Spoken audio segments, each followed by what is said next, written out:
Bienvenue. Aujourd'hui, on explore un sujet assez complexe. Comment les pays, les régions essaient d'attirer les investissements directs étrangers, les fameuses IDE. Oui, bonjour. On voit souvent le tapis rouge déroulé, mais bon, est-ce que c'est toujours une bonne stratégie? Est-ce que ça en vaut vraiment la peine? On va regarder ça de plus près. Exactement.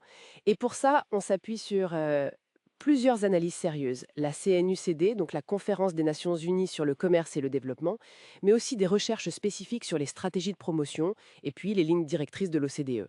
D'accord. L'objectif, c'est vraiment de démêler un peu tout ça. Les avantages, les inconvénients, et puis les méthodes concrètes utilisées. Parfait. Alors commençons par la base, le pourquoi.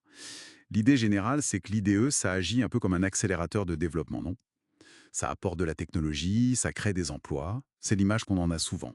C'est ça, c'est l'espoir, disons. Théoriquement, les retombées positives, elles peuvent être bien réelles. On parle de gains de productivité, de transfert de technologie, le développement de fournisseurs locaux aussi, ce qu'on appelle les liens en amont et en aval. Mhm. Mais attention, c'est pas si simple. Les sources qu'on a consultées, elles soulignent bien qu'il y a un risque aussi. Ah oui. Lequel? Ben, l'arrivée d'un gros acteur étranger, ça peut aussi, comment dire, étouffer un peu les entreprises locales ou en tout cas réduire leur rentabilité. D'accord. Une sorte d'éviction. Voilà. Et donc, l'effet net sur le bien-être national, ben, il n'est pas garanti d'avance, quoi. Ça dépend vraiment. Ok. Donc, malgré ce risque potentiel, les gouvernements, ils insistent, ils veulent attirer ces idées. Alors, comment ils font concrètement? J'imagine qu'il y a beaucoup d'incitations fiscales, non? Les fameux cadeaux. Oui, bah, c'est un levier très, très fréquent. La boîte à outils, comme on dit, elle est assez, assez fournie de ce côté-là. Mhm. Sur le plan fiscal, alors là, on a toute une panoplie. Des congés fiscaux, donc pas d'impôt sur les sociétés pendant un certain temps, des taux d'impôt réduits, des zones économiques spéciales avec des règles fiscales plus légères. Oui. On peut aussi avoir des amortissements accélérés, des crédits d'impôt spécifiques pour l'investissement, des réductions sur les retenues à la source ou même sur les droits de douane. C'est assez varié. D'accord. Ça, c'est pour le fiscal. Et en dehors de ça, il y a d'autres types d'aides? Ah oui, tout à fait. Il y a aussi ce qu'on appelle les incitations financières, qui sont plus directes. C'est-à-dire? Bah, ça peut être des subventions, de l'argent direct, quoi, ou alors des prêts à des conditions avantageuses. Parfois même, l'État prend une participation dans l'entreprise. Carrément. Oui. Il peut y avoir aussi des garanties de prêts, un soutien spécifique pour la R&D, pour la formation de la main-d'œuvre locale. Parfois, c'est juste une aide administrative pour faciliter les démarches, ou même des subventions sur les salaires au début. C'est énorme comme palette d'outils. Et qui gère tout ça en général? Alors, très souvent, ce sont des organismes dédiés, les agences de promotion des investissements, les API. Ce sont elles qui orchestrent un peu toute cette politique d'attraction. D'accord. Mais j'imagine que ces API, elles ne font pas que distribuer de l'argent ou des avantages. Il doit y avoir une stratégie derrière, non? Une approche un peu plus fine. Absolument, et c'est crucial. Donner des incitations sans stratégie, c'est souvent inefficace, voire contre-productif. Alors, qu'est-ce qui fait une bonne stratégie d'API? Ben, d'abord, il faut des objectifs clairs. Est-ce qu'on cherche juste à augmenter le volume total d'idées ou est-ce qu'on vise des secteurs bien précis, stratégiques pour les territoires? Ensuite, l'API doit bien se connaître. Quelles sont nos forces, nos faiblesses par rapport aux régions concurrentes? Logique. Le marketing doit être ciblé. On a l'exemple d'Axis Australie, qui s'est vraiment spécialisé pour attirer les services financiers. Et puis, il y a tout l'aspect facilitation. Simplifier les démarches pour l'investisseur, le fameux guichet unique. Hmm. Et une fois que l'entreprise est là, c'est fini. On passe à la suivante. Ah non, justement. Et ça, c'est un point qui est de plus en plus compris. Le suivi après l'investissement, ce qu'on appelle l'aftercare en anglais, c'est fondamental. Pourquoi donc? Bah, pour aider les entreprises déjà installées à se développer, à réinvestir sur place. C'est souvent plus facile et moins coûteux que d'attirer un tout nouvel investisseur. Et puis, il y a aussi le développement de l'offre locale. C'est-à-dire améliorer le terrain. Exactement. Améliorer les infrastructures, les compétences disponibles, les chaînes d'approvisionnement locales pour que les entreprises étrangères trouvent tout ce dont elles ont besoin sur place.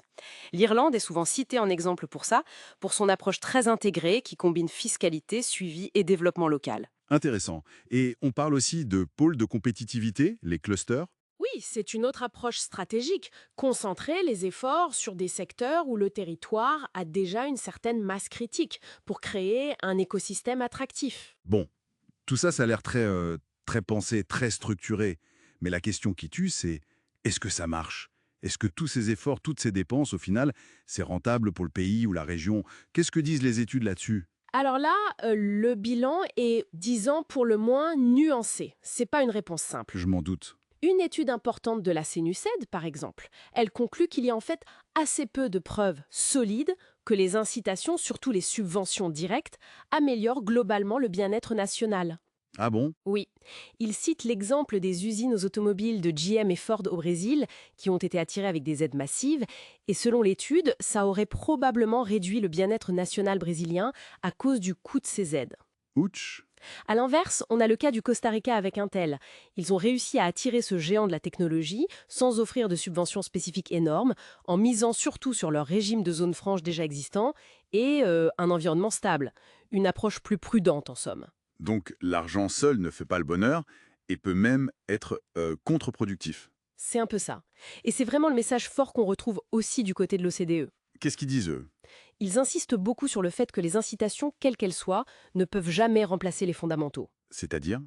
Un environnement économique et politique qui soit stable, prévisible, le respect de l'état de droit, c'est la base. De bonnes infrastructures, une main-d'œuvre qualifiée, si ça ce n'est pas là, vous pouvez offrir toutes les subventions du monde, ça ne suffira pas, ou alors vous allez attirer des projets peu intéressants. D'accord. Et les risques liés à ces incitations, quels sont-ils exactement? Ils sont sérieux. Il y a d'abord ce qu'on appelle l'effet d'aubaine. En gros, on paie pour un investissement qui se serait fait de toute façon, même sans l'aide. C'est de l'argent gaspillé, quoi. Mhm. Il y a le risque de distorsion de la concurrence pour les entreprises locales, on en a parlé. Il y a les coûts cachés, administratifs notamment. Et puis, il y a surtout le risque de surenchère entre territoires. Les bidding wars. Exactement. Quand plusieurs régions ou pays se battent pour attirer le même projet en offrant toujours plus d'avantages, ça peut devenir une course ruineuse pour tout le monde, sauf peut-être pour l'entreprise qui en profite. Oui, on voit le tableau.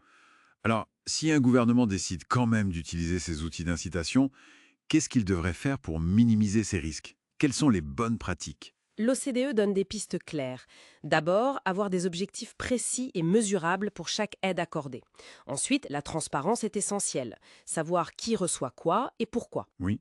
Il faut aussi un suivi rigoureux pour évaluer si l'aide est vraiment efficace, si elle atteint ses objectifs. Et enfin, une chose importante, prévoir des clauses d'extinction, des sunset clauses. C'est-à-dire une date de fin? Voilà. Pour éviter que des avantages accordés pour une raison précise ne perdurent indéfiniment sans justification. Ça oblige à réévaluer régulièrement.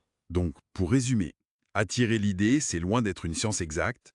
Les incitations, ça peut briller, mais ce sont surtout les fondamentaux économiques et institutionnels qui pèsent lourd.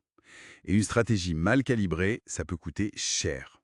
Le jeu en vaut-il toujours la chandelle, finalement? C'est exactement ça. C'est un jeu à enjeu élevé qui demande une stratégie vraiment fine et pas seulement de sortir le chéquier. Ça demande de l'intelligence économique. Hmm. Et ça soulève peut-être une dernière question, une piste de réflexion pour nos auditeurs. Allez-y. Étant donné tous ces risques, notamment la surenchère coûteuse entre territoires et les résultats incertains, comme le souligne l'OCDE, est-ce que les différentes juridictions, les pays, les régions, n'auraient pas intérêt à essayer de coopérer un peu plus? Coopérer, c'est-à-dire? Oui, coopérer pour définir peut-être des règles du jeu un peu plus communes en matière d'incitation, plutôt que de se livrer à une compétition qui, au final, risque d'être stérile et coûteuse pour tout le monde. Une sorte de désarmement concerté sur le front des subventions, peut-être. C'est une question ouverte.